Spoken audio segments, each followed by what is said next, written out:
विद्यार्थियों, अभी आपने नौकरशाही की परिभाषा जानी है, नौकरशाही का अर्थ।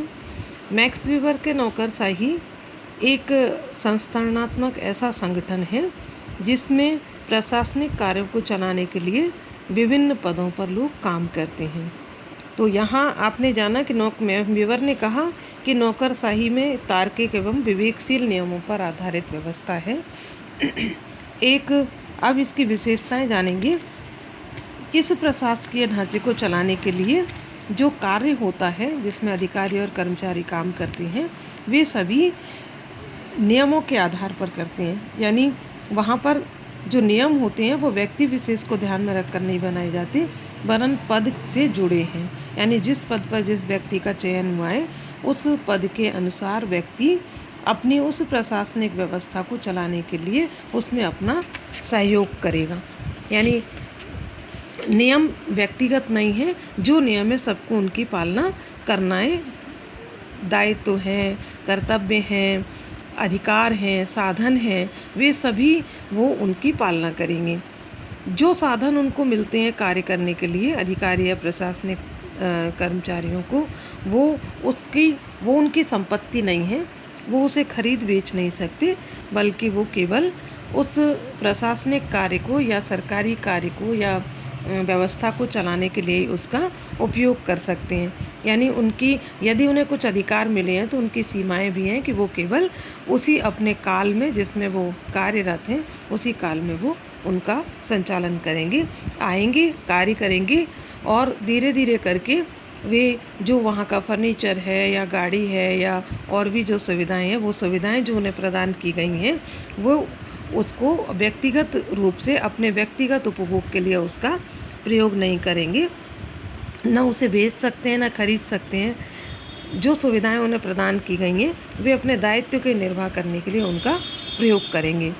सभी जो प्रशासनिक व्यवस्था में नौकरशाही में पदाधिकारियों के कार्य, अधिकार एवं सत्ता का स्पष्ट विभाजन है। यानी जो पूर्व निर्धारित है कि उसे किस व्यक्ति का किस पद पर चयन हुआ है और उसे क्या कार्य करना है। जैसे ही उसका चयन होता है वहाँ श्रम विभाजन होता है और वो व्यक्ति अपनी निर्धारित योग्यता के अनुसार उस पद के अनुसार काम करता है। अब यहाँ जाने कि नौकरशाही व्यवस्था में जो चयन होता है वो एक निर्धारित प्रक्रिया के माध्यम से होता है। अर्थात जो भर्ती पद्धति है, आप जानते हैं कि भर्ती पद्धति में हमारे यहाँ पहले एक प्री टेस्ट होगा, रिटन टेस्ट होगा और फिर इंटरव्यू होगा। यानी जितने भी पद हैं हमारे उन पदों पर कोई सीधी भर्ती नहीं है। आप जानते हैं दो चीज़ें हैं, निर्धारित योग्यता और निर्धारित आयु। अभी आप जैसे जानते हैं कि अभी आपका ग्रेजुएशन कंप्लीट नहीं हुआ है तो आप किस परीक्षा में बैठ सकते हैं और किस परीक्षा में आप नहीं बैठ सकते हैं। अभी आपने 12th किया है तो 12th के अनुसार आप कौन कौन से क्लरिकल किस पद के आप योग्य हैं उसी पद के लिए आप अप्लाई करेंगे और उसमें चयन होंगे।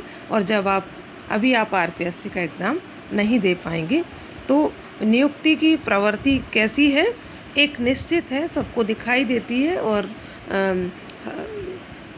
साक्षात्कार के द्वारा, यानी किसी व्यक्ति की इच्छा से नहीं है। अब इसमें जो व्यक्तियों का पद जिसे मिला है वो कैसा है, निर्धारित आयु और योग्यता के अनुसार। तो यानी जिस पद पर जो व्यक्ति काम कर रहा है वो उसका दक्ष है, वो योग्य है और वो व्यक्ति से ये अपेक्षा की जाती है कि जिस पद पर उसका चयन हुआ है वो सभी निर्धारित नियम और अपने अधिकार और कर्तव्यों की पालना करेगा। और पहले ही आपने परिभाषा में जान लिया कि विशेषता में संस्तरण पाया जाता है। यानी बहुत सारे पद होते हैं उसमें जिसमें उच्चता और निम्नता का क्रम है। संस्तरण मीन्स उच्चता और निम्नता का क्रम कुछ यदि और सब एक दूसरे से जुड़े हुए हैं। यानी पद और कार्य दोनों एक दूसरे से जुड़े हुए हैं और हर व्यक्ति का कार्य महत्वपूर्ण है, किसी के बिना दूसरे का कार्य नहीं चल सकता।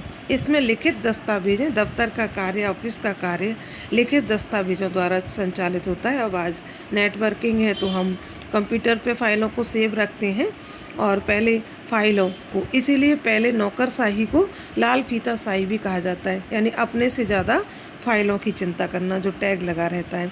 प्रशिक्षण, इस व्यवस्था में प्रशिक्षण भी होता है। वर्तमान में बहुत सारे पदों कार्य में प्रशिक्षण नहीं होता है अब। संबंधित कार्यों को चलाने के लिए प्रोविशन पीरियड होता है, अधिकांश परिवीक्षा काल होता है 2 साल 1 साल, जिसके अंतर्गत वो व्यक्ति उसमें कार्य करना सीखता है। नौकरशाही में अधिकारियों की एक विशेष स्थिति होती है, यानी विशेष स्थिति वो जानते हैं कि वो प्रतियोगी परीक्षा के माध्यम से आए हैं, निर्धारित योग्यता प्राप्त हैं, वो प्रशिक्षित हैं, दक्ष हैं, इसलिए कर्मचारियों की स्थिति उनके पदों को ज़्यादा सम्मान प्राप्त होता है और इसमें प्रमोशन भी होता है, पदोन्नति की व्यवस्था भी होती है, पूरा भविष्य सुरक्षित होता है, विशेषकर सरकारी नौकरी में निर्धारित वेतन होता है।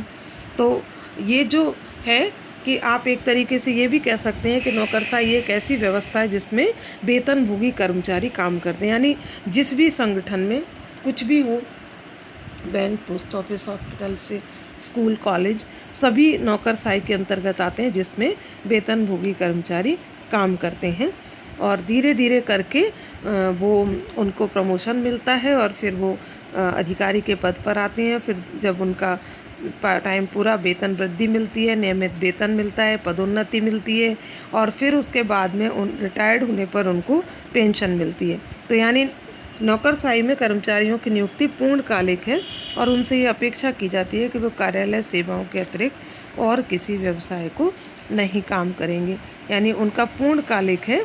रिटायर्ड होने के बाद वो व्यक्ति कोई भी कार्य कर सकता है। नौकरशाही में तकनीकी दृष्टि से श्रेष्ठ होते हैं। वेबर के अनुसार इस नौकरशाही का संगठन प्रशासन के अन्य प्रकारों से तकनीकी दृष्टि से श्रेष्ठ होता है। चयन से लेकर रिटायरमेंट तक प्रत्येक कार्य लिखित प्रावधानों के अनुसार और वो जो भी रूल्स हैं वो सब देखे जा सकते हैं और उनकी एक बुक और एक व्यवस्था होती है। विवेक, कार्य संचालन, सभी किस तरीके से कार्य करेंगे वो सब निश्चित होता है। नौकरशाही में और है अवैयक्तिकता।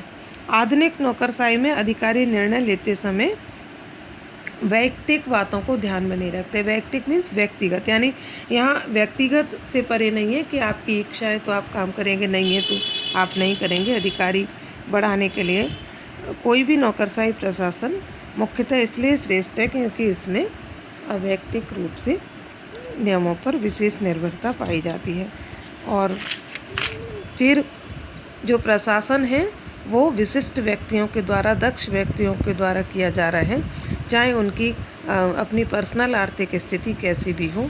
इसीलिए नौकरशाही का कार्य में नियुक्त समान व्यक्तियों को समान समझा जाता है, क्योंकि हम जानते हैं, अभी मैंने जैसे आपको कहा कि आपकी शैक्षणिक डिग्रियां से नहीं है, निर्धारित उस पद के अनुसार आप दक्ष हों, उस पद के अनुसार आपकी योग्यता पूरी होती हो। यानी बंधा हुआ अधिकारी अपनी व्यवस्था में पूरे जीवन काल में इस प्रकार से नियमों से बंधा हुआ रहकर कार्य करता है और इसीलिए कोई भी वेबर ने ये जोर दिया कि प्रशासन का नौकरशाही स्वरूप स्थायी तथा अपरिहार्य है। तो आपने जाना कि नौकरशाही की क्या विशेषताएं हैं।